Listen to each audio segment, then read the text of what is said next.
sky. Oh, wait. I thought this was some third world shithole country. This is America. That's the United States military. Retreat! Retreat! Welcome.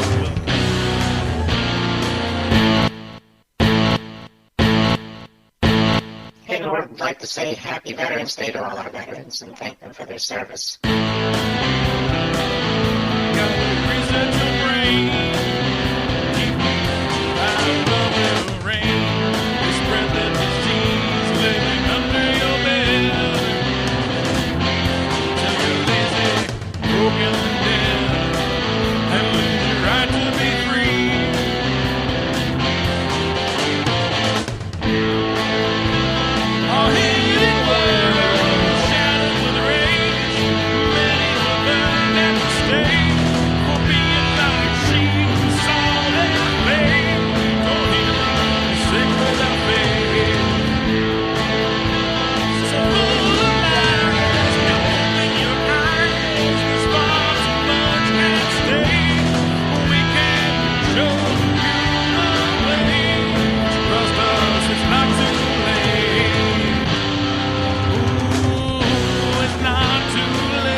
Wow. Hi. Ooh, hello. How are you? Happy Veterans Day. Thank you. You're a veteran. Yes, I am. Daryl's a veteran. I'm a veteran. Yeah. Yeah. Right on. Well, thank you. Thank you both for your service. You're welcome. You're welcome. No, you're welcome. Yeah, thank you. Yeah. Right on. So how's it Cool. going? How's it going over there? It's going pretty well. Can't complain. Good. You know, like I said, it's kind of close. Yeah, I just fixed our archive, and I have last week's show finally uploaded to the correct channel. Good. 2 hours later. Yep. But yeah, that's a lively one. We had 61 views at the time it was up on my own personal channel. I had to delete it and upload it to our own, which is pretty good. Ghost sex must for the be short a time. popular search topic. It's a hot topic. It certainly is. So people are looking for it. They all want it. Yeah, so for our listeners that aren't aware, Chris has been very diligent about putting our show archives up on YouTube. And we're also posting those to our Facebook page, which is facebook.com/CCCV books. Or you can find us on YouTube. I don't remember what. Yeah, Hidden World is the name of the channel. So okay, Hidden search World. Hidden World enough for our names, or Hidden World Ghost Sex or whatever. You'll find it. Well, you can't find all of the archives under Hidden World Ghost Sex, though. No, but you could click the channel and find it that way. I'm still figuring it out, like as far as using tags and stuff. I learned some stuff today, so that should get better. I went through a lot of apps trying to put that all together. It's been a fun couple days messing with that. But so you learned some stuff today? I learned some stuff. So you can teach an old dog new tricks. Yeah. Pavlov's drunken dog's always learning new tricks, right? Where's my bell? Well, but before we get into the craziness and the insanity, we got to give a shout out to our affiliates. For those not listening via the LNMRadioNetwork.com website, you can also catch us at High Point Radio 1620 AM and 100.5 FM out of New York, New Jersey, Pennsylvania, and West Virginia. WCET 101.7 out of Columbia, South Carolina. KOY 1230 in Phoenix, Arizona. KYH 540 AM, Utah's Talk Authority. You can also find us on Daily Motion, TSL, TalkStream Live, TuneIn, Twitch, iTunes, and Facebook. The Face Place. The Facey Space, yeah. Yeah, Face Space. My Face Space. Did you like MySpace? Do you miss MySpace ever? I don't miss it at all. Well, we discussed on a previous episode how I didn't own a computer until 2004. And so I didn't get into MySpace until it was almost dead. And so, MySpace was kind of fun. It was different. It was definitely more individualized. mhm. You know, you could make your own page that took 10 minutes to load if you put enough junk on it. Yeah. No, it was kind of cool. You know, we did lose some of that individualism, I think, with Facebook. But maybe that was the draw. You know, maybe we're just all sheep, something like that. I don't know. Well, there's no denying we're all sheeple. Meh, meh. So we've got a great guest tonight, though, Chris. Yeah, we do. Yeah, we're going to have later on in the show, we're going to have Jeff Woolwine joining us. And what prompted us to book Jeff as a guest, I conducted an investigation a few weeks ago. And it wound up, we initially went in, we were called in by the church. Church of Satan? No, not the Church of Satan. That's a different guest. Yeah. That was a different guest. No, we were originally called in by the church to investigate a potential case of possession. And our findings determined that it wasn't a case of possession, but a case of extraterrestrial contact. Really? Yes. And the one thing that the client kept telling me was the extraterrestrial creatures were telling him that there is a war going on between the ETs and human ghosts. And so I started doing some research, and I talked to Daryl, and I'm like, have you ever heard of any of this craziness? And Daryl goes, I know who you got to talk to. So Daryl put me in touch with tonight's guest, who is, he's an author of, trying to remember, I think Petroglyphs in the Sky is the name of his book. Okay. I think that might also be his website. Yes, it is. Yeah, petroglyphsinthesky.com. Mm-hmm. Ding, ding, ding. And I am not drinking tonight. I'm saving that for Thanksgiving. For those of you who don't know, on some previous episodes, we did this sort of Pavlov's drunken dog thing where, you know, a certain promotion phrase was said or different things, and we'd ring a bell, and a selected person would have to drink. And Clarissa remembers it vaguely. I don't get drunk amnesia, unfortunately. There are some things I wish I could forget, but I don't get Right. drunk amnesia. Sometimes it's a blessing, right? Right. Yeah. You know, I wish I could forget some things, but no, I remember everything about that night and how you and Daryl baited me into saying bad words on the air. Yeah. Well, we've all had our moments, certainly. Mhm. Nobody has Daryl to was bait you into winning saying at bad words on the Spookathon. air. No. No, I'm easy. I'm an easy dog. I'm a good dog. But I sought my revenge, you know, on Spookathon. You know, we got Daryl totally trashed. Hammered. Yep. Every time he said Odin, and then we upped the ante. Every time anybody said Odin or God, then Daryl had to drink. Odin. Yes. Good times. Good times. Yeah. So, yeah.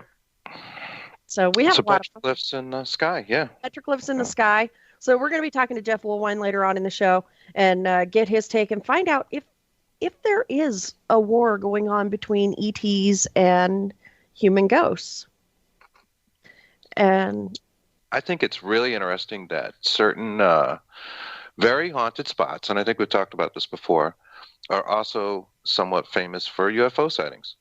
You know, Freetown Forest comes to mind, and I've heard Andrea Perron talk about her house from the Conjuring movie, the actual real house that she grew up in, which was clearly haunted.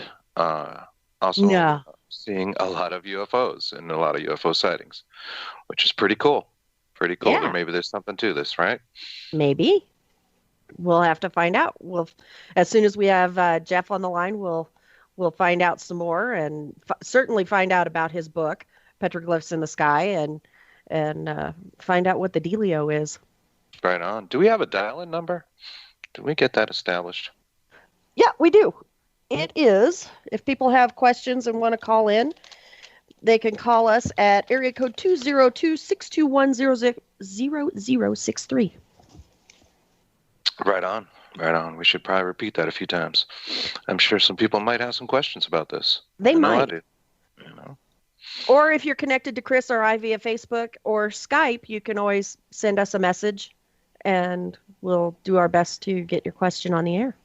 Right on. And I imagine they could probably message us also at our page. Yes, they can. They can send a message through our Facebook page, which is facebook.com/CCCV books. Ding, ding, ding, ding. I'm not drinking. Right on. I'm going to stick that bell someplace, and the only time people are going to hear it is when you walk. Right. Ding, ding, ding. So, how's your week? How's your arm feeling after the auto repairs of last week and the fiasco there? I am recovering? Still hurting.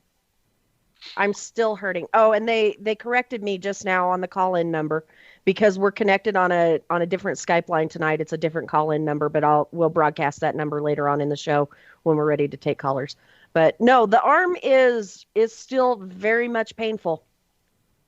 Went and saw my physical therapist twice this last week, and he goes, "Yeah, that's pretty normal for 8 weeks out." And I'm like, "Well, I'm starting to regret having had the surgery." Right. Because at this point, I'm in more pain than I was prior to surgery, and I was in a lot of pain prior to surgery. Yep. That's the way that rolls, unfortunately. Yeah. So if my blasted car hadn't broke down, I'd be fine, but... Right. I'm sure that didn't help anything. So. But I have the personal satisfaction of knowing that I fixed my car myself. And that is a good feeling. It is a good feeling, and not many people, let alone women, can say that. So. Right. I'm a YouTube mechanic myself.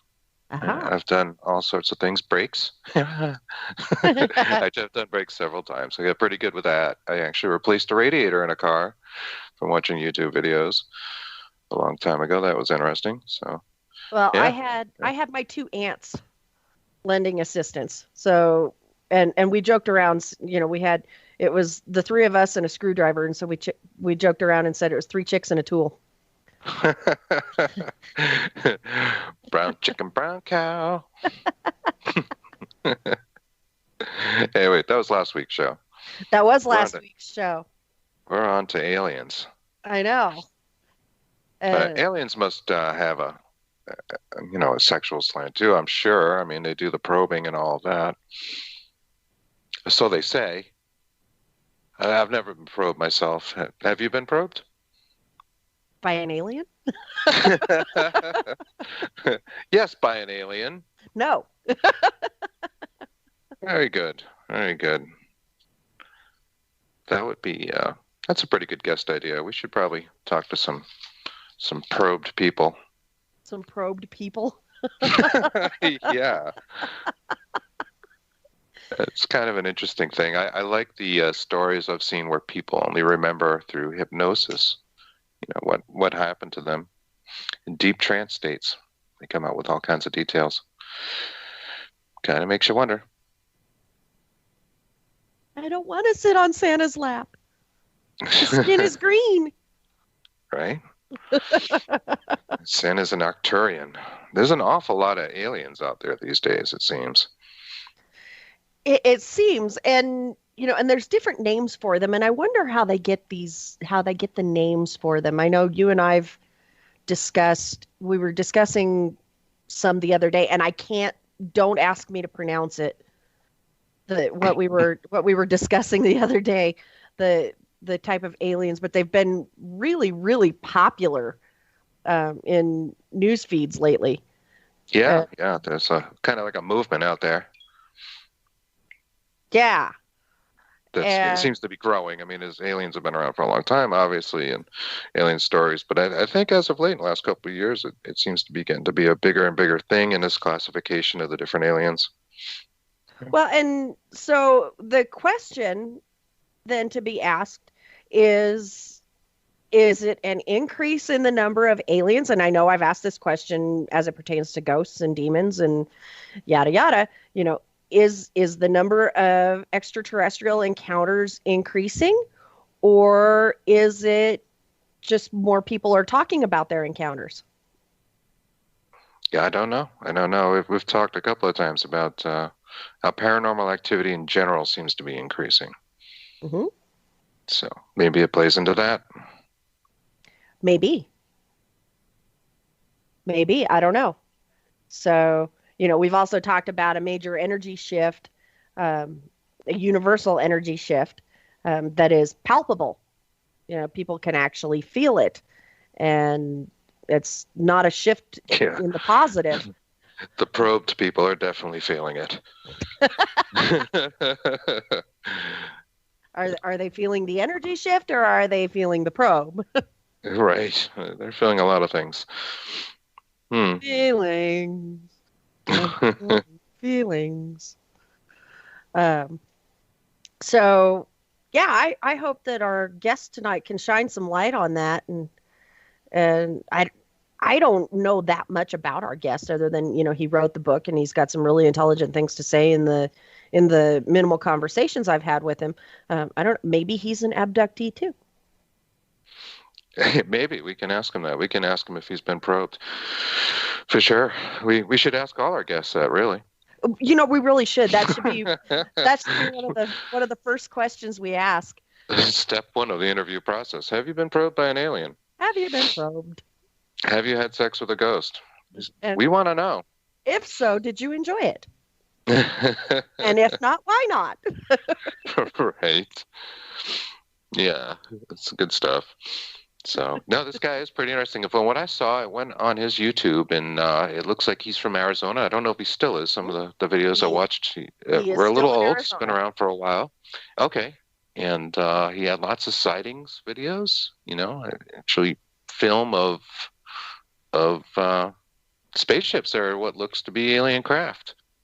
And I guess there's a tie-in between the shapes and whatnot of these craft and the petroglyphs there in Arizona put down by the Native Americans long ago. So very interesting. Yeah, it's kind of a little different take. You see some similarities there, so that's definitely something we can ask him about. Yeah, we'll have to ask him about that after we ask him if he's ever been probed. Right. This question too, we get serious because we're so professional.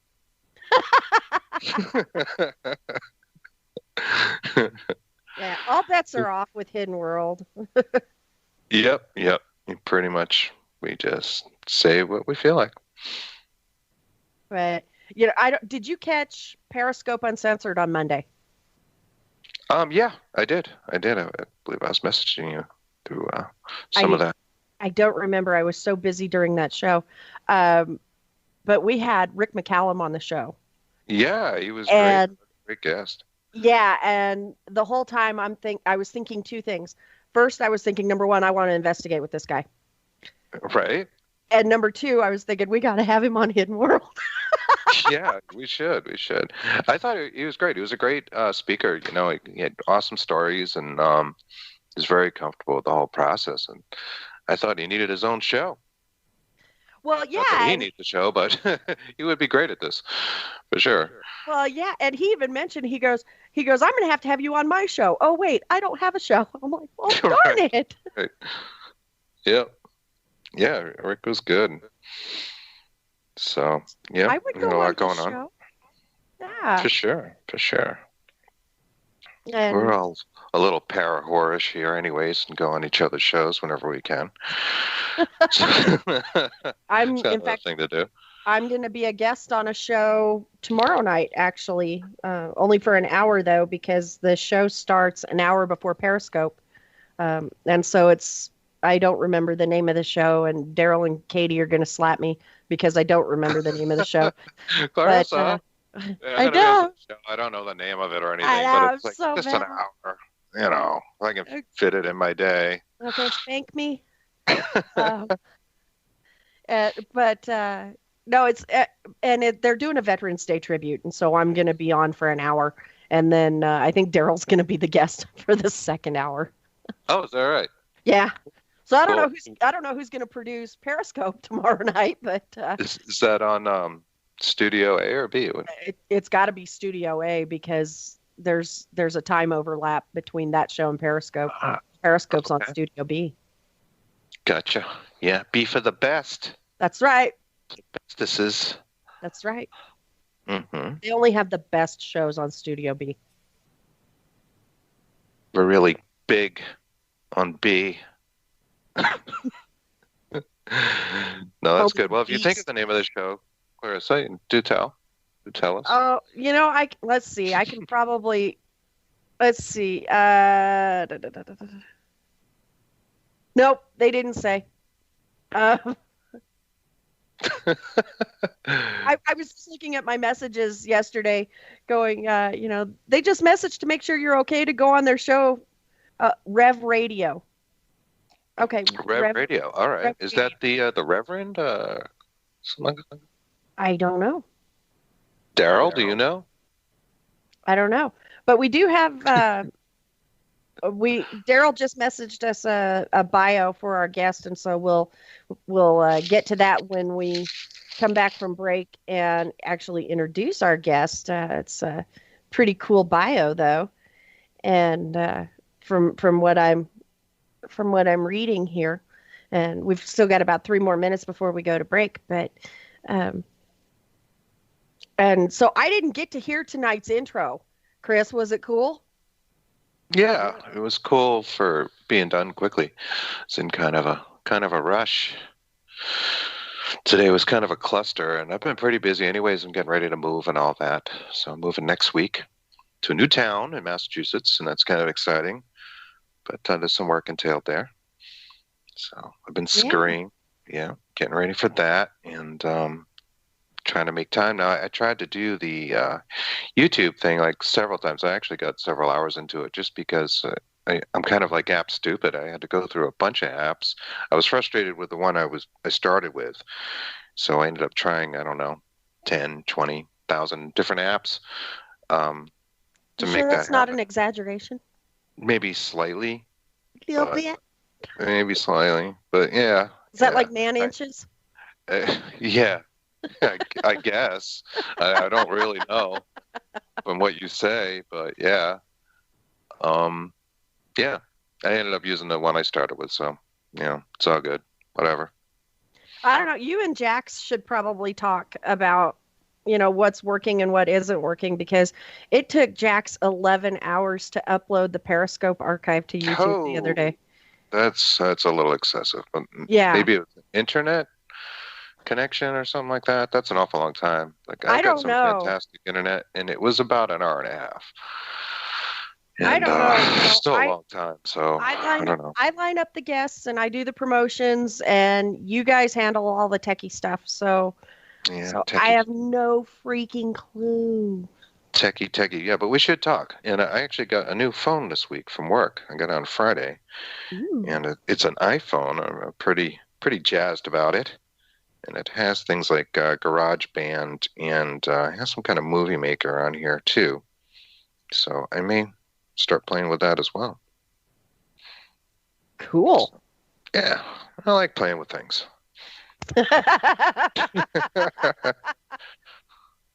So I've been told.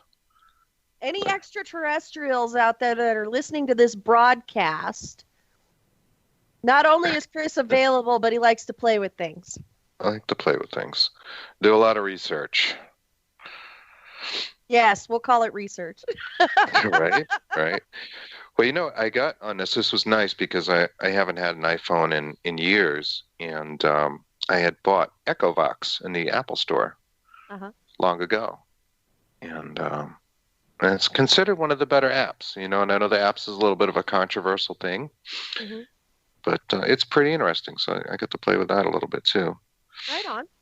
Yeah, well, it was nice to have it back.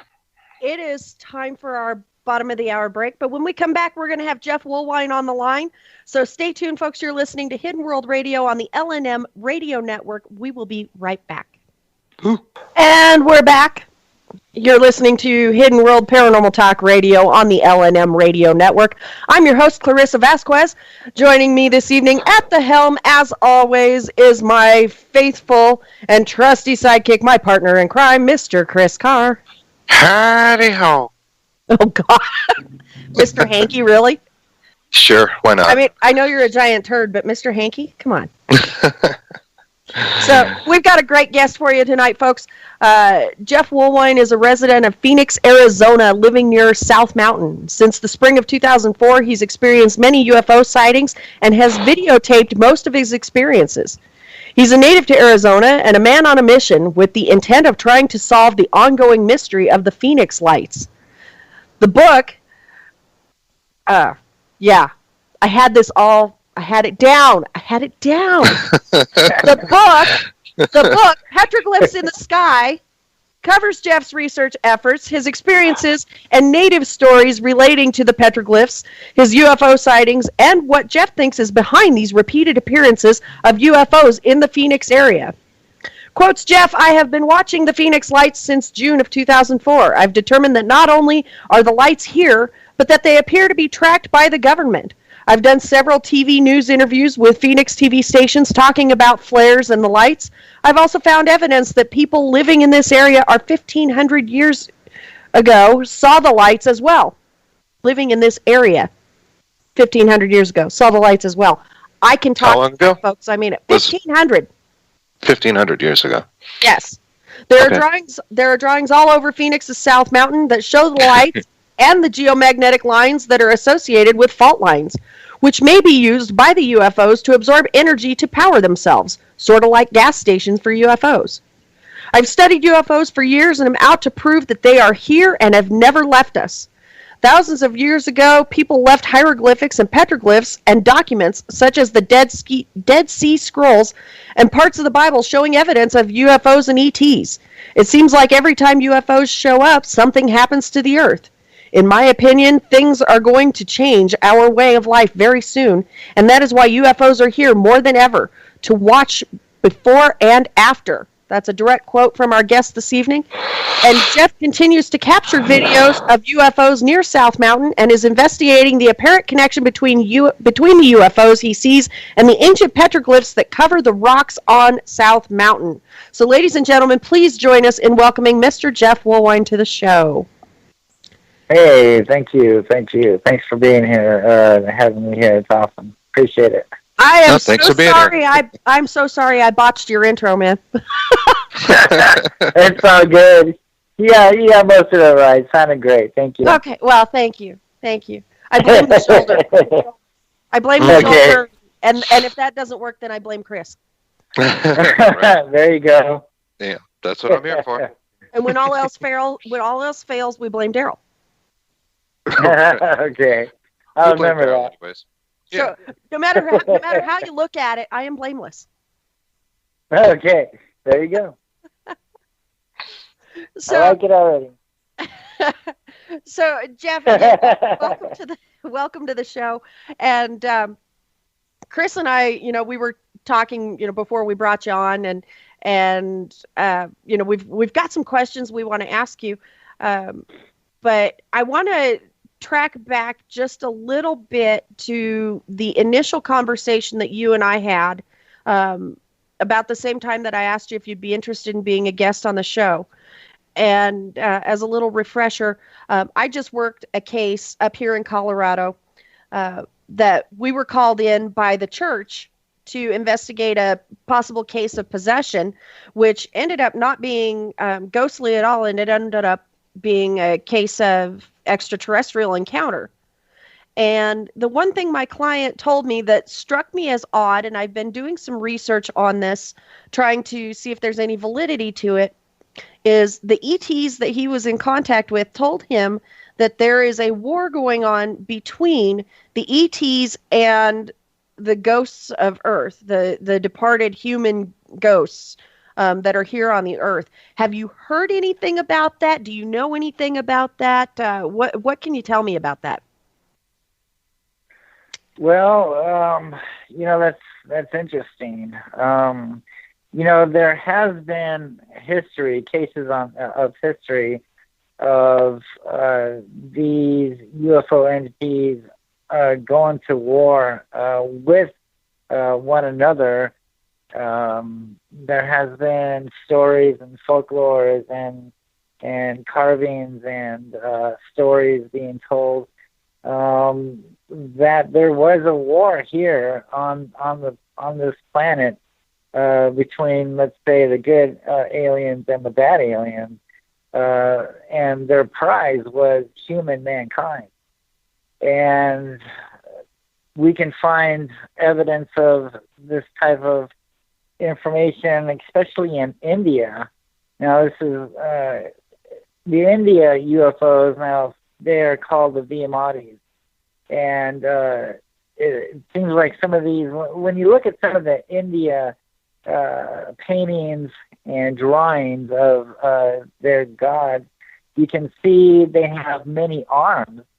And for instance, like an elephant or a crocodile, or even a demonic figure that has these many arms.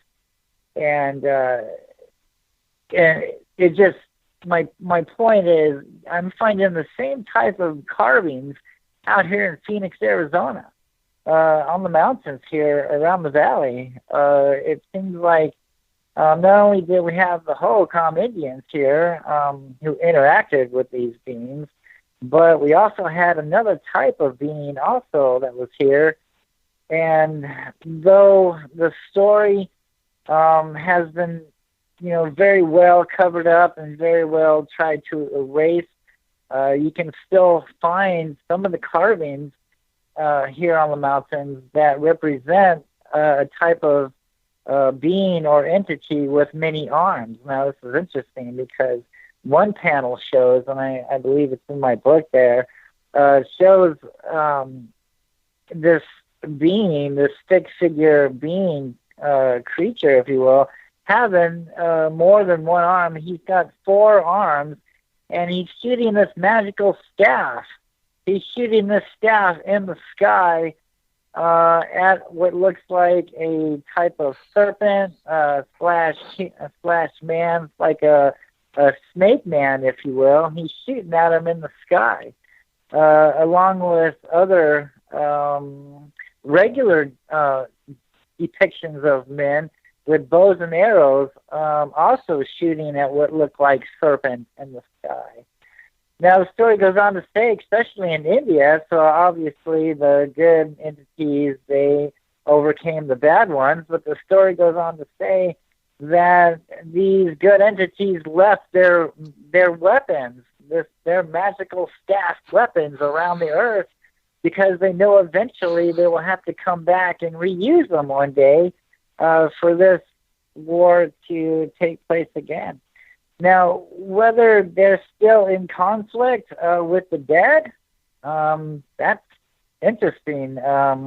It could possibly be true as far as, the spirits of the earth and things like that. So that's really hard to say. There's no record of this anywhere that I have found, anyway, that I have seen. Of this type of story, but I would imagine that it could be true.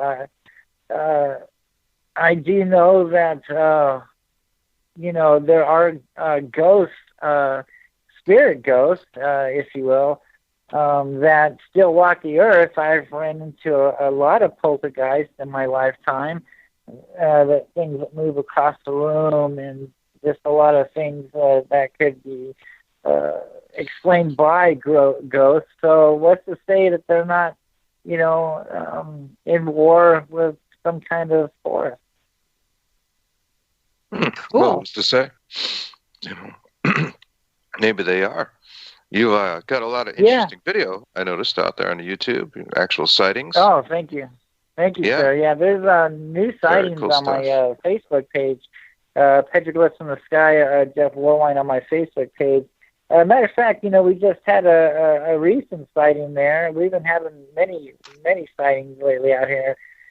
And, for years, I think what we're dealing with here because people are so into the craft explanation of what these Phoenix lights are and what these orbs that we see in the sky. I just think that people are more inclined to accept technology than something maybe a little bit different, because this is all new to a lot of people. Investigating the lights, investigating the petroglyphs out here in the mountain, not only here in the valley, but all over the world, it seems like it's the same story. It's the same carvings. And some of these photographs, I'm looking at a photograph carved in Africa and other places around the world, and it's to the exact T. It looks like it's the same artist that was over there and that was over here carving the same stuff. It's the exact same type of story, same depiction, same spirals, if you will, spiral doorways, weird things, like squiggly lines or a circle with dots in them, and depictions of flying snakes. Okay, now this was all, just for many years. This was all just, the Indians, they were just, this is where, they're talking about their spirits and no one has really pinpointed it that, wait a minute, maybe these are these UFOs that we're seeing in the sky. Going into this, seeing the Phoenix lights in 2004, and then moving to South Mountain and watching these things and studying the petroglyphs, at first I was thinking, wow, 1997, March 13th, oh my goodness, it was a craft that went over the city. Holy cow. Get your cameras out for these guys. But more that I started investigating about this and more seeing these lights on a regular basis and then seeing them in the daytime, I'm like, dude, wait a minute. This is something that's kind of not technology here. There is nothing solid in between these lights. Each light, you see 5 lights out there, you're looking at 5 living entities, 5 living beings. Okay, each light is a highly intelligent creature, and it's been here forever. It's kind of funny, because SETI and all these other scientists and all these other people are looking for life on other planets, when I think they should be studying the life here, man, because it's been in our backyard this whole time. I really believe that these UFOs, these entities, are part of Mother Earth itself. Just as the oceanographers are finding new species of life beneath the oceans, I think this is another species of life above the oceans that the scientists and people fail to look at and fail to acknowledge that they're real, fail to acknowledge that they exist. But what the heck are we seeing in the sky? Okay, we're seeing these orbs, and now, especially in Mexico. Go ahead and take a look at some of the real stuff, not the CGI spacecraft that we're looking at. Real good video of what is it? Flying serpents, flying snakes, all right? Weird creatures in the sky, man. It is crazy going on there in Mexico. And I got a word for you, heads up. Hey, it's been going on here. I found them in 2005, and I continue to see these types of creatures, these types of entities flying around in our skies. And I'm sorry, I'm convinced, that this is not technology. This is not a craft out here. These are creatures, man. They're alive. Now, not to say that there, isn't a possibility that spaceships are flying around. Look at the scientists. They've already, some of the telescopes and whatnot, they've already found, 7 Earth-type, planets, beyond our solar system. So what's the possibilities of life there? And they built a spaceship and come and visit Earth here. Sure, that's always a possibility. You know what? I've seen some things that might be considered a craft. So I'm not ruling this out here. But what I'm mostly trying to say is I think the majority of what people are seeing and feeling and filming these dots, these orbs, these lights, these weird worms in the sky. You know, it's not technology, and I think we're dealing with two different types of UFOs here. We have the technology type that people are reporting, that people are claim they're seeing and things, and then we have these orbs, and then we have these lights, and then we have these weird things in the sky that people are filming on a legitimate basis. And you know, I think it's time to take a look at these petroglyphs, because these petroglyphs are telling the story, man. It's telling us what these things are, what happened to the people who dealt with them, what happened, what was going on there. And, you know, the truth of the matter has been right in our backyard the whole time. And it's not just some legend. It's not just some folklore. It's not just some Indian on peyote up there carving stuff, you know, making graffiti. No, man. You know, it's something, you know, they didn't have video cameras back then to record their sightings. They had stone boulders there to record their sightings on places on which they're, right, in places on where the incident took place. And this is the reason why we find petroglyphs on one side of the rock, and then we don't find any petroglyphs on the other side of the rock or the other side of the valley, is because nothing happened over there. When you see a glyph, when you see a spiral there, and you're standing in front of it, that is the testimony, that is the written record of what took place in this area. And that's it. You know, I can go into more.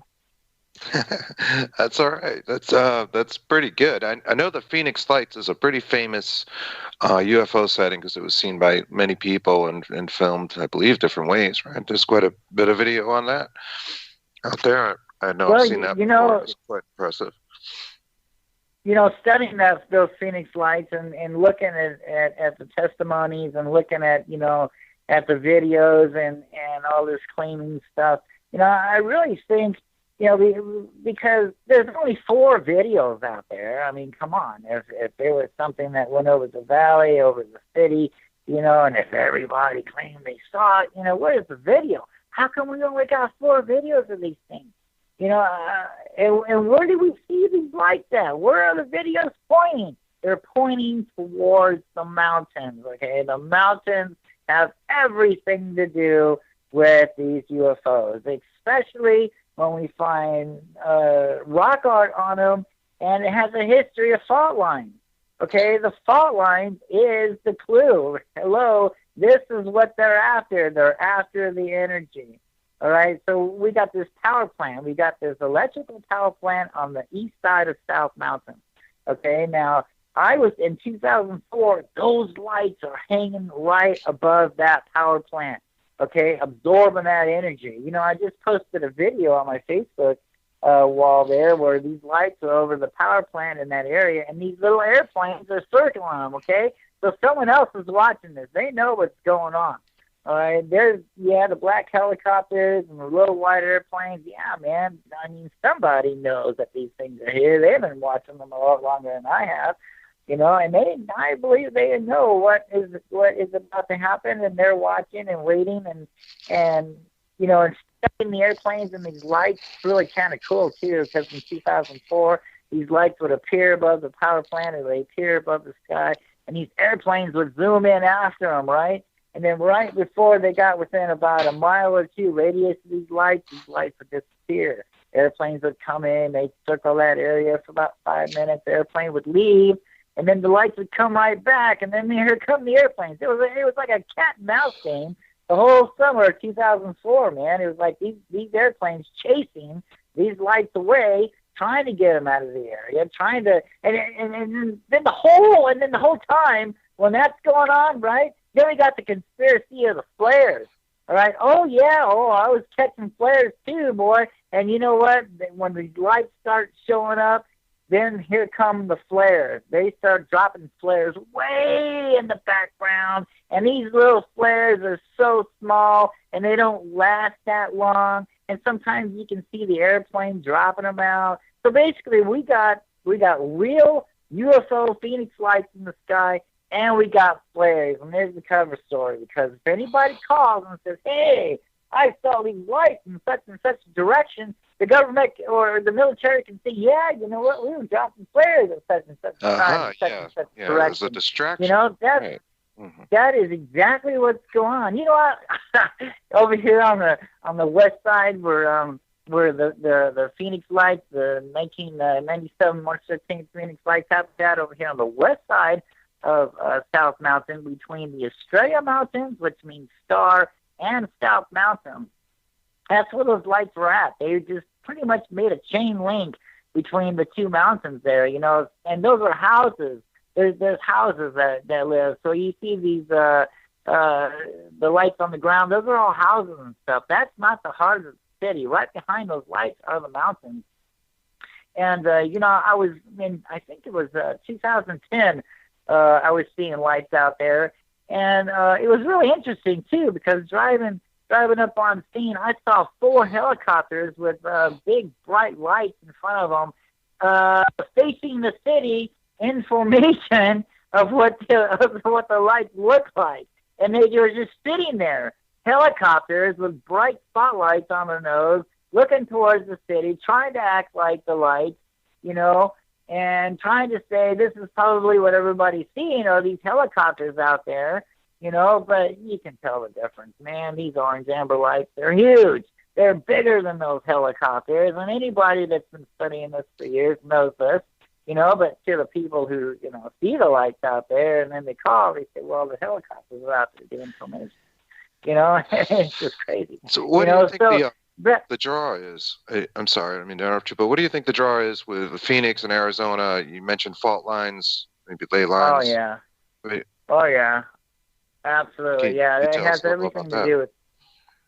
Yeah, it has everything to do with the energy and the fault lines. You know, the Hohokam Indians, they were sky watchers, and they track these things when they were here and when they're not here. And that's pretty much basically what I did. It was great, you know, like during seeing these things during the day, you know, I actually tracked them, you know. So now, and that was the big secret there. I had no idea what I was getting myself into and what I was about to learn and discover. But, you know, the first year, you know, I learned that the lights and the UFOs were here in certain months, and then the UFOs were gone certain months, and then the UFOs came back certain months. And that was all groovy, man, you know, that first year. But when it happened again, the second year, and the same month and around the same time, oh, my gosh, it's a pattern. It was a pattern that was going on here, and the Hohokam Indians knew this, and they tracked the sun. It has everything to do with the sun aligning with the fault lines. Now, when the sun aligns with these fault lines, it causes this type of fusion effect. Well, the Indians talk about doorways, and it opens up these doorways for these entities to go into the mountain or go into the fault lines to absorb the energy, or they'll just, like, you know, scoot across the mountain there to absorb energy. You know, so does that give it a certain predictability? When you're saying when the sun aligns with these fault lines, then is this something you can kind of mark on your calendar and say this is a good chance of a setting? That's it.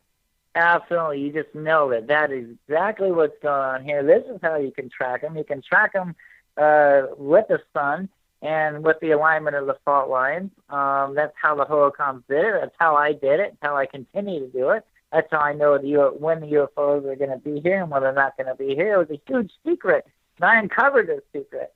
And I wrote about this in the book, and, you know, this was the first book. The second book goes into more detail, and that's going to be exciting when that comes out, because, you know, I wrote this book in the whole one piece.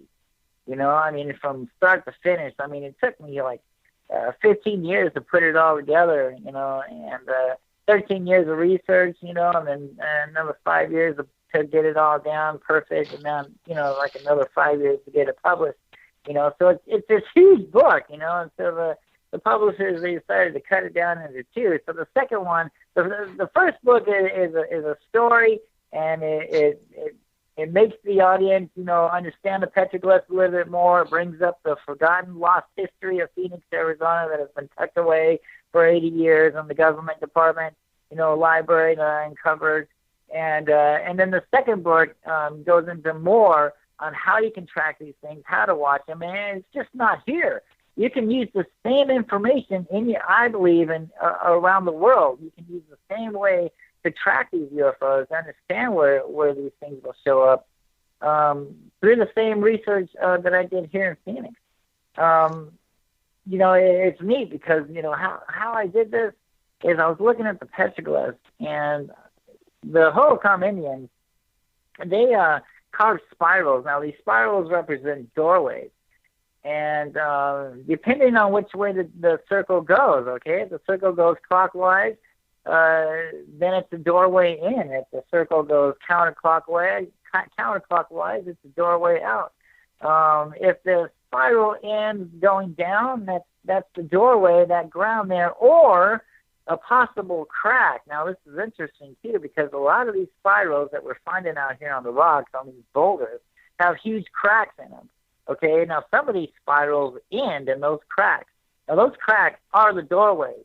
That's what I was saying. You know what? Going into this, dude, I'm thinking spaceships, technology, nuts and bolts. And so when the shaman Indian was explaining to me all this, he was telling me, that crack is the doorway. I'm like, how can a huge spacecraft get into that doorway? Until I actually saw it, and it wasn't a craft at all. It was something completely different. It was alive. It was a spirit. It was a ghost. It was some kind of supernatural creature. I don't know what it was, but it came and it went out of the rocks there. And yes, it's not a myth. It's not just some story. Heck, man, this is what's going on. They're actually coming and going through these doorways into the fault lines. And so these spirals have a lot to do with it. Now, the spiral ends up, that means there's a doorway in the sky. That's when you see these lights just magically appear in the sky, and then they magically disappear in the sky because there's an opening there. There's a doorway. There's energy right there. And these things are absorbing, and then they're taken off to the next spot. So how they track these things is they carve these spirals towards the morning sunrise during equinox, solstice, and the seasons that way, and they put this huge boulder on top of these spirals. Now, during the equinox morning sunrise, the sun would rise, and it would start to cast a shadow from that boulder on top of the other boulder where the spiral is, and through over time, sometimes we'd see this shadow, okay, coming from the top of the boulder and placed on top, and it would cut through that spiral. All right, now the archaeologist wants us to believe, well, when you see the light and shadow markers cutting through the spirals, that means it's time to plant corn. No, man, that's not it at all. It's about time to see these spirits, man. It's all about what's going on in the sky. It's not about planting corn. It's about seeing these things in the sky and when they're about to return. And that was basically how I tracked them over the years. Before the equinox, they start to go away. You won't kind of see them during the equinox, and then about a few days prior to a week after the equinox, that's when they start to come back. All right, so between the equinox and the solstice, in the month in the middle, in between these two sun point references, holy cow, man, they're here. I mean, they're coming and going on the mountain. We're seeing huge serpents. We're seeing flying black spider-looking things. We're seeing lights. We're seeing orbs. Okay, but when that equinox starts to come around, it slowly but surely starts to go away. And then when the equinox leaves, and then it's getting ready to hit that solstice again, that's when they start to come back. This is the reason why some of the tribes here have their, the snake dance, and other dances here, but the hoop dances and things like that is because they're dancing to reference these things in the sky. It's like a type of worship for these things in the sky. And back to the 1997 Phoenix Lights, people are claiming, well, this craft went over Arizona. when you really look at it, there's no videos of this. If it did go over the city of Phoenix, we would have more videos of this. We'd see the city of Phoenix, but we don't. We just see houses up against mountains, and there's the lights, and that's basically what was going on. So basically, they were bouncing from one energy spot to the next energy spot to the next energy spot. All right, they were bouncing from one mountain to South Mountain to Tucson Mountain. Okay, but, because people haven't really understood this yet, they think, oh, this craft went over Phoenix, and there's really no evidence of this. The only evidence that we have are these 4 videos from different spots here in Phoenix looking towards the mountains, and no credible anything of a spaceship with little green guys and windows and people waving at them and such stories that we hear today. Wow. That's incredible. Jeff, we've got to go to our top of the hour break. We're running just a couple minutes behind. But when we come back, we are getting questions coming in from other people that are definitely curious about what you have to say. So we're going to take our top. Yeah, we've got to. I'm going to have to scroll up now because people have been typing in the chat here.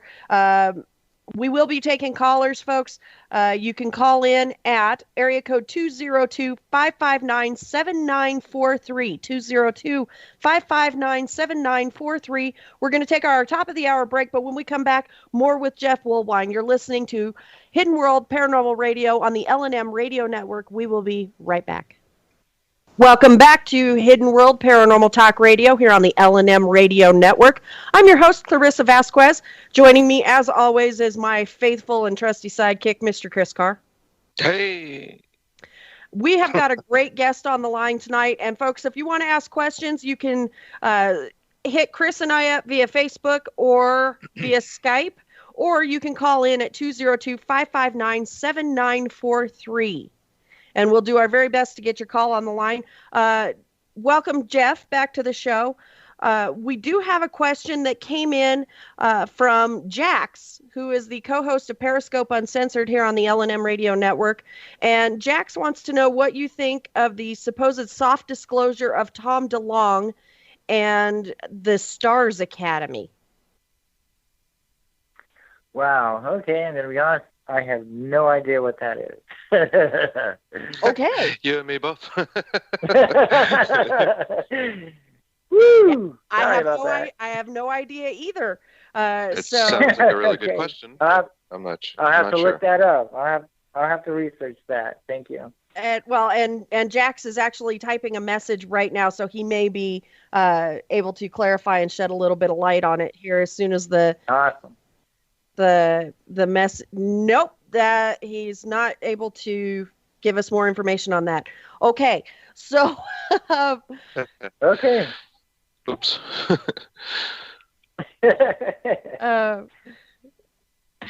Apparently there's 3 videos out there about it, so I don't know. I don't know anything more than you do about it. So I don't know, Jax. I think you're going to have to research that one, hun. And get back to us. That may be a topic for another show, maybe a follow-up show, or something that can be addressed on Periscope. I don't know. But sure, we'll have to look at it. I noticed in some of your videos that were on YouTube that the UFOs had different shapes and stuff. Like in one, it started to look like something like a balloon, and I think you guys were actually saying that, or somebody was saying that in the video, and then it's real clear that it's not a balloon. And then another one actually looked like a humanoid looking figure. And that was pretty interesting. Right. And part of what you were saying there when you were telling us your backstory is that you were saying that the UFOs are maybe a living being in themselves rather than a means of transportation. Sure, yeah.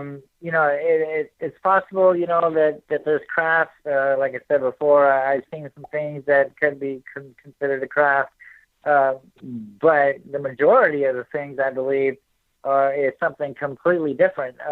Now, it is interesting. I did find a glyph out here on South Mountain. Now, we've got video. I've seen these UFOs, these entities, shapeshift into what looks like barbells. And there are barbell carvings out there, and this is interesting. It seems like this barbell is absorbing himself around this man, and this man is looking out through a window, as to say that this barbell is actually consuming this man and taking him up into the sky. And that would be the only thing that I could actually reference to, transportation, maybe quote unquote vehicle. It's actually the entity itself is the vehicle, and he's taking the person into the sky with him. And that one sighting that you're talking about there, that was crazy. That's how these things get away with it. People are looking for spaceships. And so when they see these things in the sky, they just blow them off, and they just think that, it's just a balloon, or it's a piece of trash, or it's paper, and they just blow it off and they stop watching it. But, when you study these things, when you watch them, they're not balloons. They're shape-shifting. They're in control. Balloons drift upwards. They don't sit motionless in the sky and flash motionless. They, especially when they're going against the wind. I mean, come on. There's a lot of logical explanations to say that this is not a balloon. But, a lot of people are looking for a spaceship. They're looking for little green guys, with technology. And there's another thing going on here besides that. There's something different. And the Indians knew about it. That's what they carved on the rocks out here. They recorded their sightings, their testimonies, their history. Basically, the mountains around this valley here and around the world are scrolls, are testimonies. It's not just graffiti. It's not just some Indian making, weird symbols on the rocks there. No, man, he's telling a story. He's telling his sightings, of what he saw in the sky. And today we're continuing to see the exact same shapes and formations in the sky today. This is the reason why I call my work Petroglyphs in the Sky, because, these petroglyphs are being seen in the sky. These flying serpents, these orbs, these lights, these wiggly worm-looking things, okay, that for years the archaeologists, it's just, we don't know what it is. We think, it could be this and that and blah, blah. But actually, what if the artist, the Indian, is telling us his story of what he saw in the sky? What if that's his video, if you will? That's his photograph, man. Well, sure. It would be huge news, right? I mean, in his day-to-day life. And, that's it. But because the archaeologists, they don't want to... Go ahead. Yeah, the archaeologists, they don't want to admit this. They have their own theories on how the planet was created and what what really in their mindset, their interpretation of history, but when you look at the evidence, dude, when you study the facts and when you do your history, your own history, and not just believe what someone's telling you, but you go out there in the field and you investigate the things that I have done, and not take the word of someone else, but actually go out there and check it out for yourself. Man, you're going to find the answers. You will find the truth on what's really going on.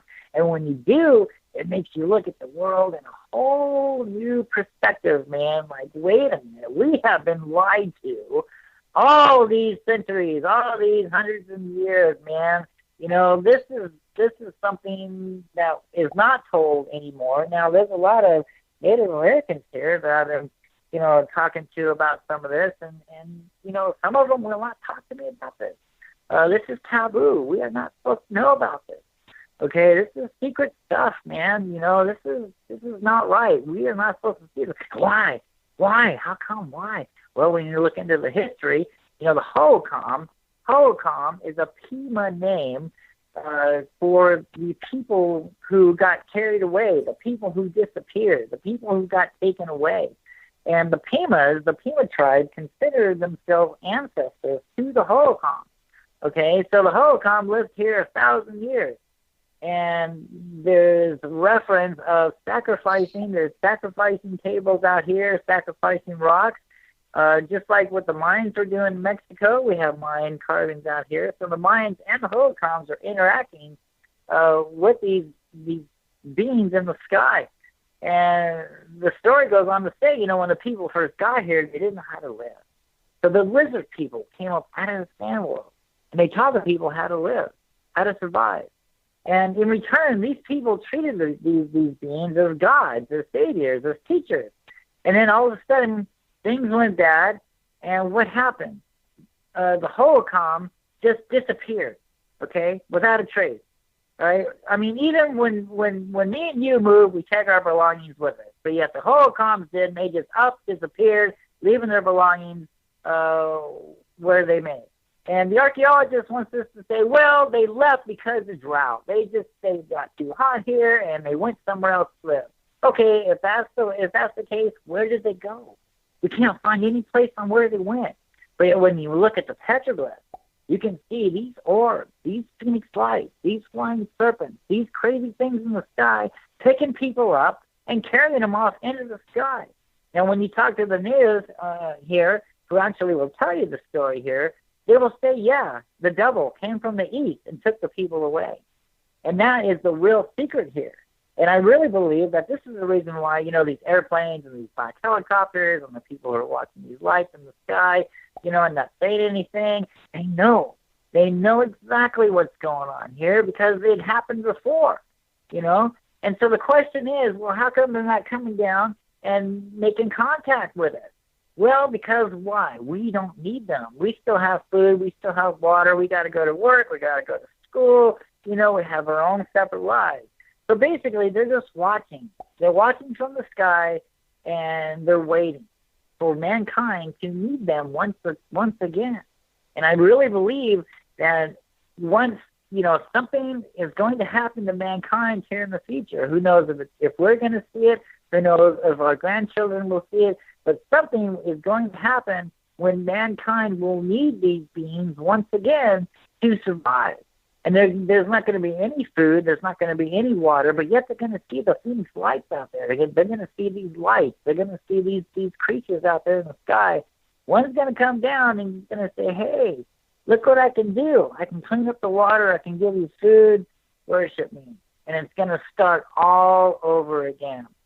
Like and that was the evolution. problem. Sure, right. Sure. The Hopis say that we're... Do you feel like the aliens intervened in our evolution early on?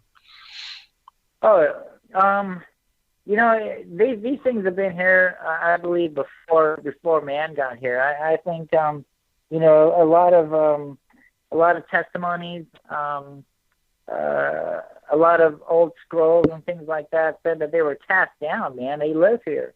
That's what the petroglyphs, talk about. They talk about the giants. There was giants that walked around the Valley of the Sun. Okay, and there's evidence of giants constructing massive boulders, structures, tombs, this and that, and there's carvings of the giants out here. Now, when you take all this into perspective, it really seems to match some of the stuff that we read in like Genesis 6, when these things were cast down, the people worship these things as gods, and these things took the people, took the females as their own, and so they bore giants, and blah, blah, and then the flood came and wiped them out. Well, hey, right. That's what the Native Americans are talking about. That's what's carved up here on the rocks. So what if this is something that has been going on, in biblical times? Sure. Well, and the Bible mentions giants, Anunnaki. There's giants. Right. The Nephilim. Yeah. It seems the Nephilim. That's it. Yeah, Jeff. The questions are starting to pile up, and we are starting to run short on time. So I'd like to get some of these questions from our listeners knocked out, if you don't mind. Sure. The first one is from Tom, and he's wanting to know, what is your most interesting sighting, and have you seen the black choppers? Oh, yeah. The helicopters, oh, yeah. It was interesting when I was seeing the lights in 2004. after I made several news appearances here in Phoenix, the airplanes were following me to the sighting spot, and the airplanes would chase the lights, and then they would follow me to the spot, and then the airplanes would chase the lights, and then the airplanes would follow me back home. When I moved to the mountain in 2005, I was not only dealing with airplanes, but I was dealing with black helicopters also. And on YouTube and I believe on my Facebook page, there's a incident where this black helicopter goes to 5 or 6 reference points of where these things come and go from the mountain out there, and a few times he points his helicopter right at me. There's been times when helicopters would fly right over my window, or the helicopters. It's like they kind of knew, they knew something was going to happen in this area. So the helicopter would go out there and hover over this area on the mountain for like a few minutes. Then the helicopter would leave, and in like 5 minutes, a UFO would leave from that area. So it's like they know what's going on here. Somehow they're able to. I think, like I said, it's a type of energy doorway. So it's very possible that they have some kind of technology like infrared or whatever, and they see that energy start to build up. They know that door is about to ready to be open, and to suppress them, to try to keep them from coming out, or to watch them. They try to go over there and persuade them from not coming out of that area. Now, sometimes it works, and they'll leave, or they'll come in from another part of the mountain, or they'll just wait till a helicopter leaves, and they'll just leave from the mountain there. But yeah, black helicopters, white little airplanes, watching these things, that stuff's real. And you can see a video on my Facebook wall where the lights in 2004, where these airplanes are circling the lights. Okay. Next question, and again, they're piling up, and I want to try. Listeners, I apologize if we don't get to your question. We're going to have Jeff back for a later show. But Jeff, we've got questions piling up. The next one is from Rudy, who wants to know, since your last interview with Michael Vera, have you had any new revelations to the locations of the City of Gold? The Cibola. A lot of people think that this was the City of Gold here in Phoenix, the lost city of Cibola. Charles Colbert, I go into it in my book. Now, he thought that it was possibly, the location of Cibola, and the Spanish conquistadors actually came through this way too, and they thought that this was the lost city of gold. If there is, I haven't found any points. It's just a story right now, but it's a good story, and with all the things going on here, the stuff that's been lost and covered up, finding that story will be hard to find. I mean, the actual facts to it, but it's very possible that, yeah, this was one of the lost cities of Cibola here in the Valley of the Sun. Very cool. Yeah, I'd definitely be interested in learning more about that. Tammy wants to know if you believe that these beings are dimensional beings. They certainly act like it. Sure, I would say it's very possible that they are going into another time dimension type stuff like that.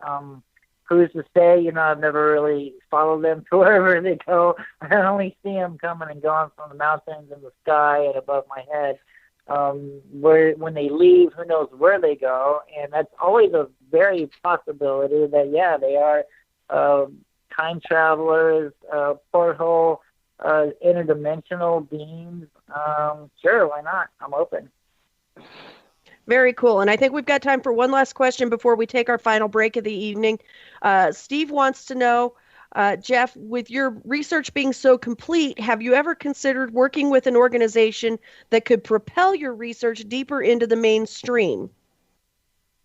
Yeah, I'm always looking for other researchers and other information, and yeah, and you know what? I don't think it's ever gonna be complete. I mean, every time you go out there, every time you see a new sighting, everything is new. I mean, you're constantly learning. I don't think the learning will ever stop.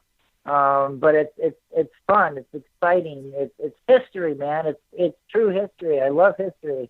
It's real things, and I'd love to get this more information out there, and that's the whole point of my book, is to bring people back to the mountain, to explore what's been not talked about anymore, to examine the petroglyphs. And if you can't get to the mountain yourself, then I bring the mountain to you. I bring the petroglyphs to you.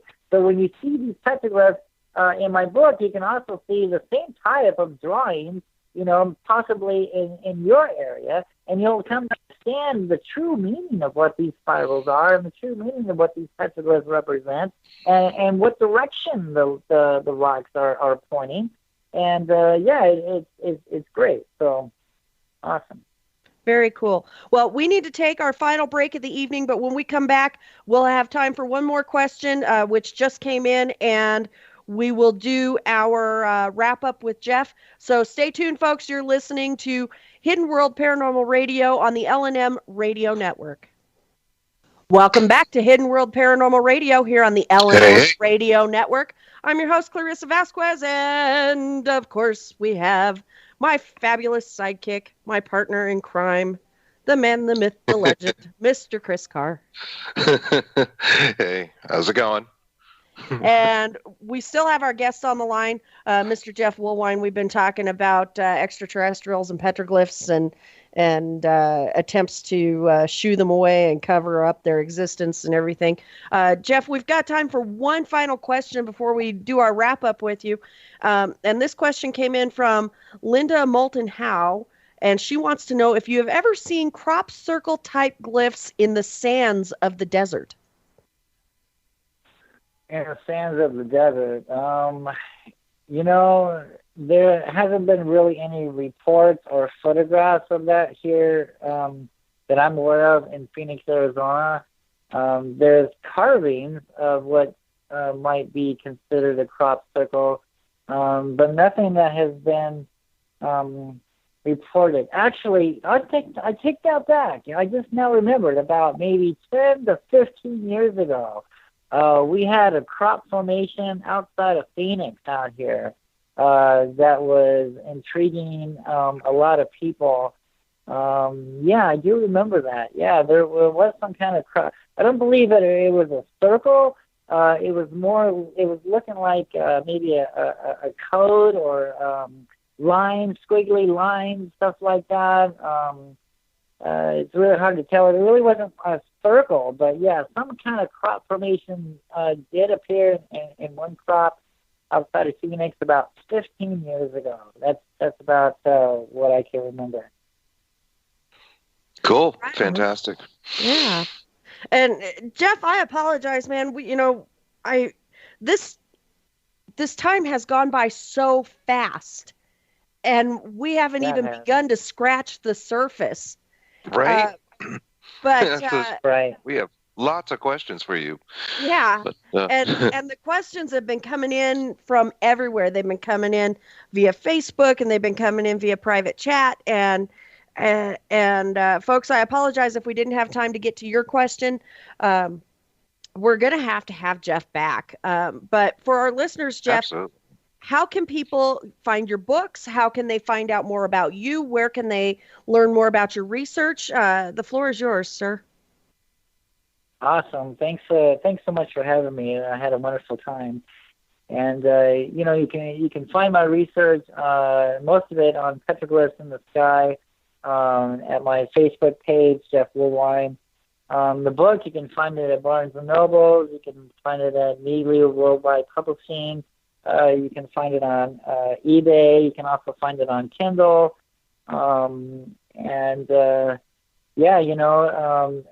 I've been doing this for 20 years now. I've investigated the Phoenix lights. I've seen the lights personally. Continue to see them. I see the day sightings here.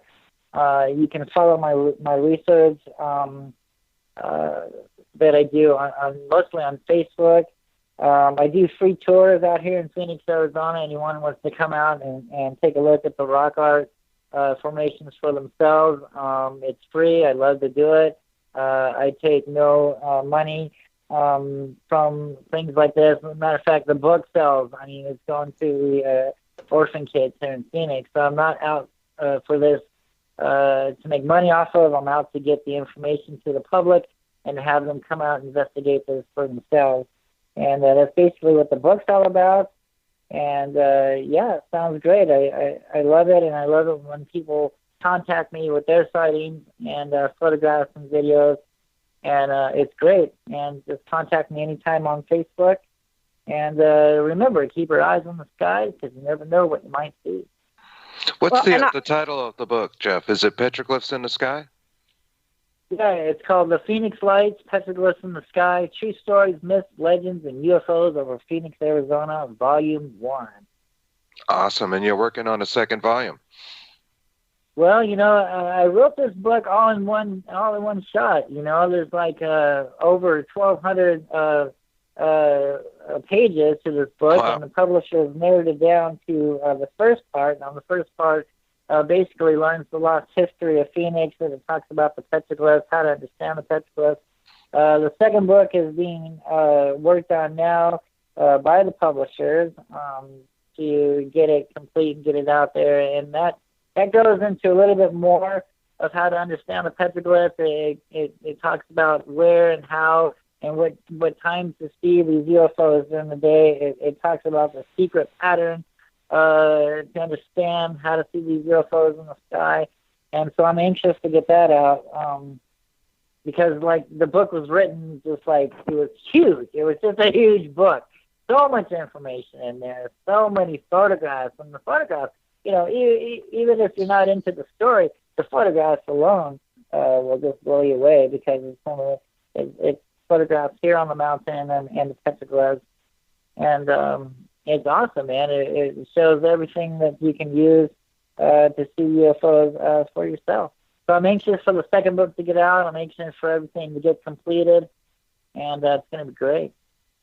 Awesome. Well, Jeff, we actually have a caller on the line, and we've only got a couple of minutes left. So if you're willing, we'll go ahead and take that call. Does that sound good? Yeah, sounds great. Okay. Good evening, caller. What's your name and where are you calling from? Hello, caller. Hello. Hi. Welcome to Hidden World Radio. What's your name and where are you calling from? I'm actually Jeff's wife, and I was just calling to try to listen to the show. I guess I called the wrong number. Well, hey, nice to meet you. Good to hear you. Welcome to Hidden World. Why don't you go ahead and talk about some of your sightings you've had with me since you're on the air real quick. Oh, you want me to talk? Yeah, I'm here. What was the last time that we saw together? Talk about Jeff, that. bring home the milk. Well, we had a really good sighting the other day. Yesterday, we had a really good one. Yeah, talk about it. Well, it was right there in front of, we were at our apartment, and we were looking out the door, and we seen it, and so he started filming it, and I got my binoculars and was looking at it, and it was just strange. It was like these orbs, and they were white, transparent looking, and they had these little dark mass-looking things inside of them, and they were like a cluster of them.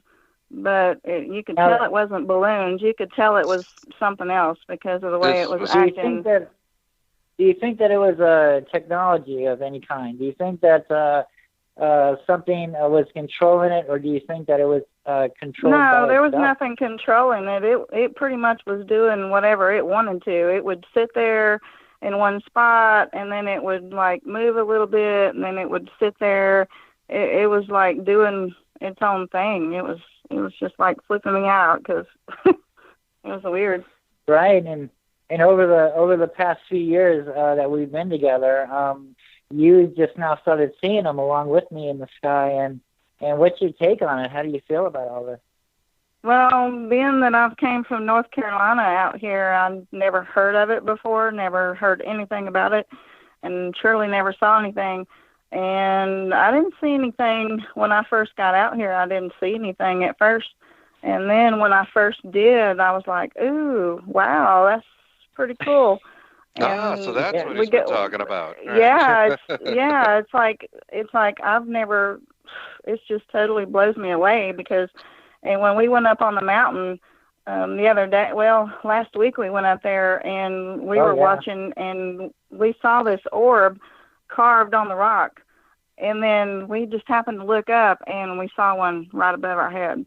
So I'm like, oh man, that is awesome because here's the carving on the rock. And then there's the orb right above our head. How high it was up just really cool. That's the first time these, we've got to catch. That's the first time we've caught that. How high up are these sightings? I know it's like in the videos, they're not that high up. Like they're not like in the atmosphere. They're pretty they're lower than a lot of airplanes and that kind of thing. I mean, I can see them with my eyes. You don't have to. Sometimes I'd get the binoculars just so I can, get a more clear view.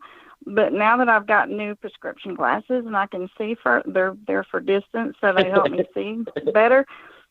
And so now, they're like right there. And, that one that we saw that was directly above the carving on the rock, I actually, when it started, it hovered there for a little bit, just kind of sitting there, not really doing anything. And then it started moving down. And I asked him, I go, where's that thing going? And he goes, it's going into one of those little portals. And I'm like, I'm going to chase it. I'm going to see it go in there. So I took off running.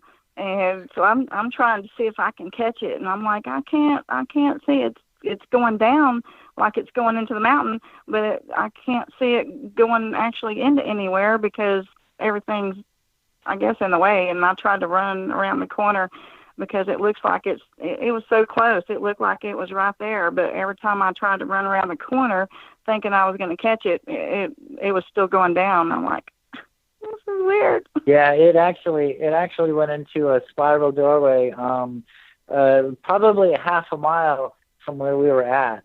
That's why, I didn't pursue it further because I knew exactly where it was going. I'd seen him come from that area. I know, but to me, it looked closer than that. No, it looked like yeah, it was. It was right there in that valley. It was it's right so there cool. in the valley. We spend all this money to try to see into deep space, and it's like the aliens are right there. Well, and they're right here, right. Shortly after that one, we walked on around a little ways and was standing by this cactus, and he walked around and he says, I'm going to go up here and see if I see anything up here and let me know. Holler if you see anything. So I'm looking and I didn't see anything. Well, he comes back, and then next thing we know, just out of nowhere, this ball-looking thing appears, and it's got some red to it, and it's got this, looks like it had a mass inside of it. And so he starts filming it, and we're watching it, and it was just like moving kind of slow, and it wasn't very far away either. It was really close too. And so it just like went into the sun, and then it didn't come out nowhere. We never saw it again. Just out of the blue, just like that. It appeared, and then it was gone. Wow, that's great. Well, unfortunately, we have reached the end of our interview time with you guys. But Jeff, we want to thank you so much for being a great guest on the show. We want to thank your wonderful wife for calling in and sharing her experiences. We're going to have you back, man, because, there's so much to talk about and so much to explore with this topic. Just scratching the surface here. There's a lot of stuff. So yeah, we haven't even dug in deep yet to everything. So that'd be great to be back on your show and talk further about it. And thanks so much for having me on. It's awesome. Oh, our pleasure. Thank you. Our pleasure. We'll definitely be in touch with you soon. Sounds great. Okay, have a great night, folks. Thank you. You too. Thanks, guys. Jeff Woolwine, ladies and gentlemen.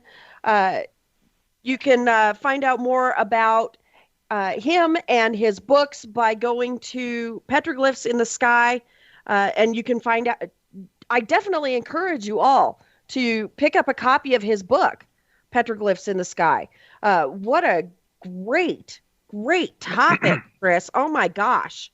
Totally. I love this correlation between the petroglyphs and the aliens, especially here in the U.S. And that's so cool. And it's really cool to get a question from Linda Moulton Howe. I mean, come on.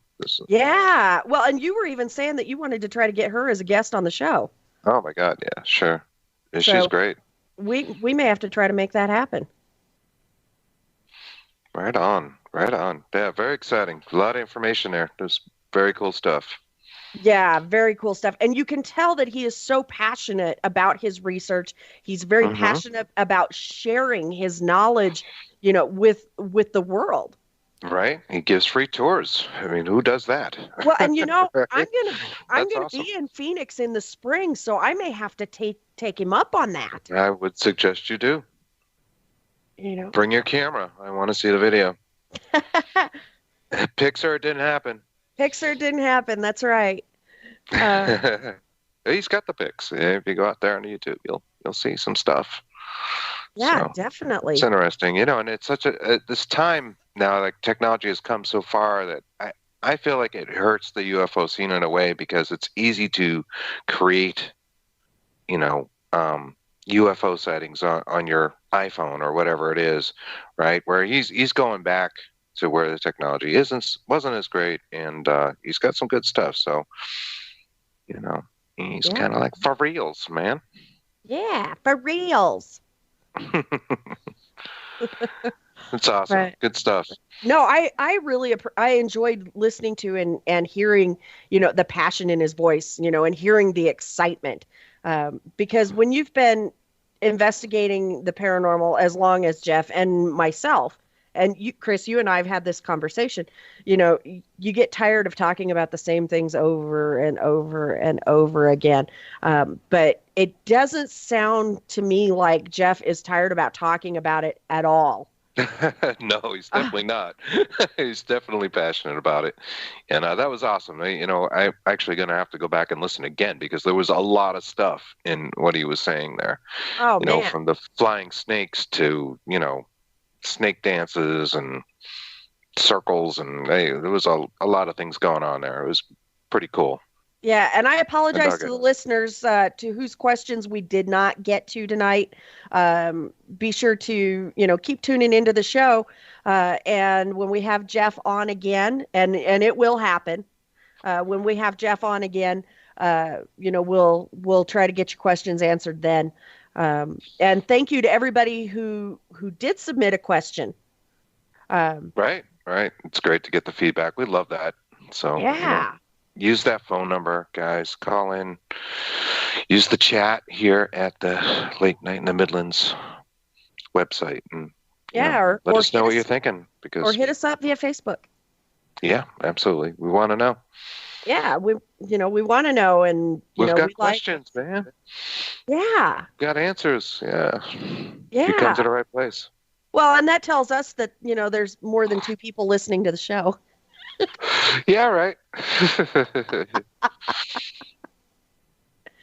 So, coming up next week, we don't have a guest as of yet. You and I have talked about actually going over what we had planned to do during Spookathon before the show got hijacked. And so, well, because the 3 of us. I think we were just having a good time. I mean, it was, Spookamama and all. So yeah, no, we got hijacked.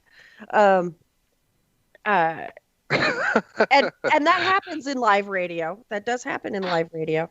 But the 3 of us, we did put a lot of time and energy into researching the topic that we were going to discuss during Spookathon, and so I think next Sunday, unless I can get a fabulous guest lined up. Between now and then, I think next Sunday we're actually going to discuss, what we had planned on doing for Spookathon. Well, that's what our show's like. Sometimes we have guests, sometimes we don't. It's all good. We can talk. We'll talk your ear off. We'll keep you busy. Stay tuned here on the L&M radio networks. That's right. World. That's what we do. Well, and the great thing about this show is you never know what's going to fall out of our mouths. Nope. And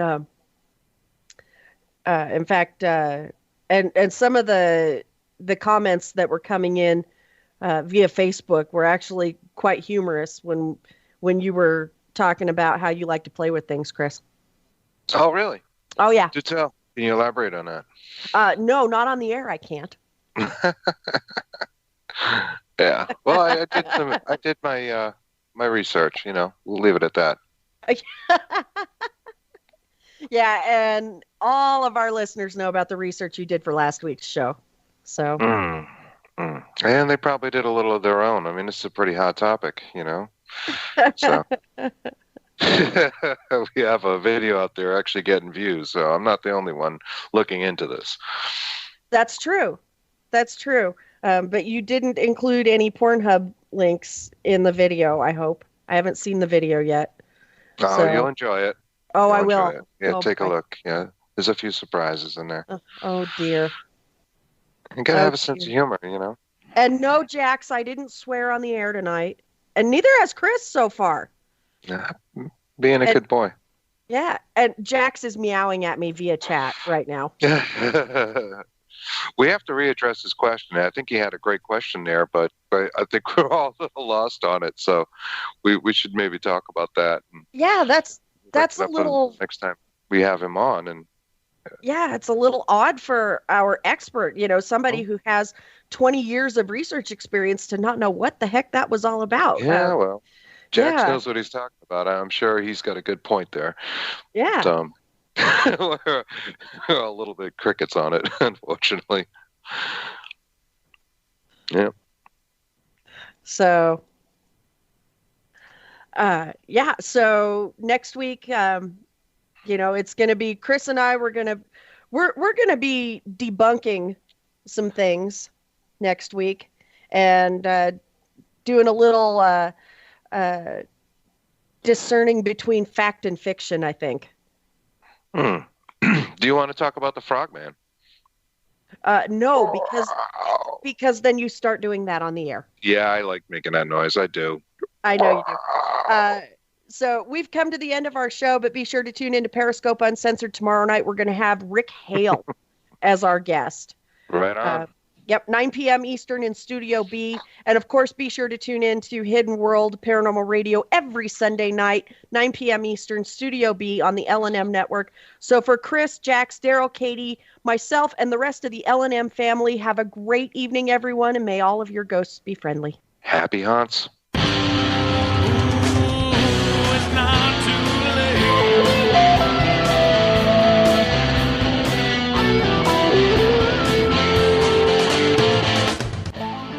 Hidden World is brought to you on the L&M Radio Networks and is hosted by Chris Carr and Clarissa Vasquez. The show is engineered by Daryl Odin Haley. For information on Chris and Clarissa's projects, go to www.cccvbooks.weebly.com. If you'd like to advertise on Hidden World, go to www.lnmradionetworks.com. Tell them Hidden World sent you. Thank you and happy haunts.